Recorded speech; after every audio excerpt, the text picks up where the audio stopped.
Hey, today is Monday, July the 11th, and it's great to see you again.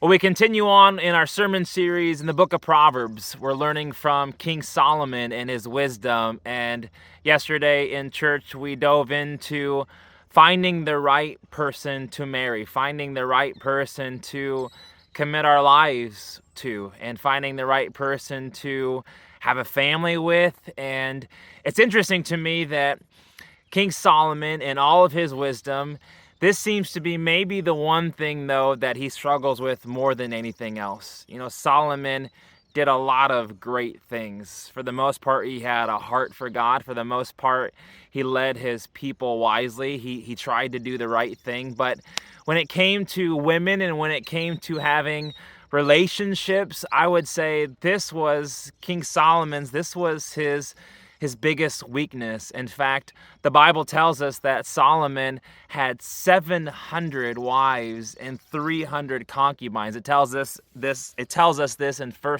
Kings 11 verse 3. And so, as I read Proverbs and I try and learn from Solomon's wisdom, it's an interesting thing to do because Solomon, he's got a lot of wisdom, but at the same time, I think when we learn about these people in the Bible and we learn about the good things that they do, it's also a reminder that there is only one perfect human being, and that's Jesus Christ. And so as we learn from King Solomon, as we admire King Solomon, we also we remember that he was a human being. He had flaws, he had shortcomings. And as we learn from his teachings on, trying to find the right spouse and how to love our spouse, we also remember that by no means was he a perfect man. Now, next week, I am getting ready to celebrate my 15th year anniversary. It's hard to believe that. I got married young. I was 22 when I got married. And so next week, Corey and I will celebrate 15 years. As I look back at our wedding pictures, I was young. She was even younger. And those 15 years, they've flown by. We've got two great children. But if you've been married just like me, you know that marriage, it takes work. And marriage, it comes with highs and it comes with lows. And, the longer you do it, the closer you hopefully become to your spouse. But, marriage is something that, we have to be intentional about. We have to work at. We have to show our love. Oftentimes it's easiest to do when you first find that person in your life, and it can become harder and harder the longer you're married.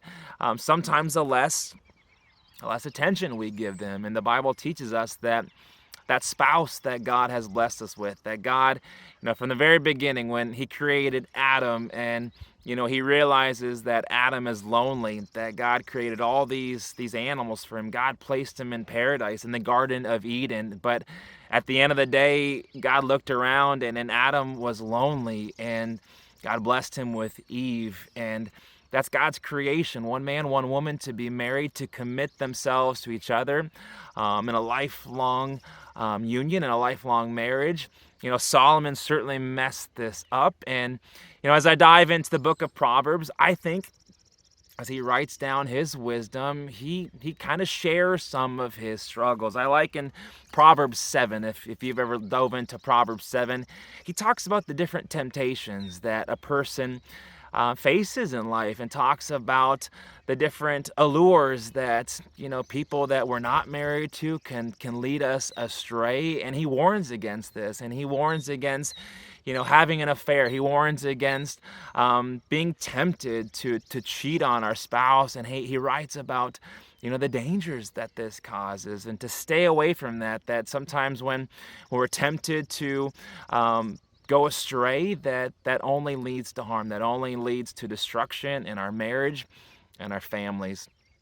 Proverbs does teach how to safeguard against this. In Proverbs 5, it teaches us to be committed to our spouse, to be intimate with our spouse, to go closer and closer with the person that God has placed in our lives, and that spouse helps safeguard us from those different temptations. And so may you be blessed if you are married. May you work on that marriage. May you thank God for the person that God has led into your life, and may God strengthen your marriage. May God continue to bless you and your love, hopefully with many, many more years.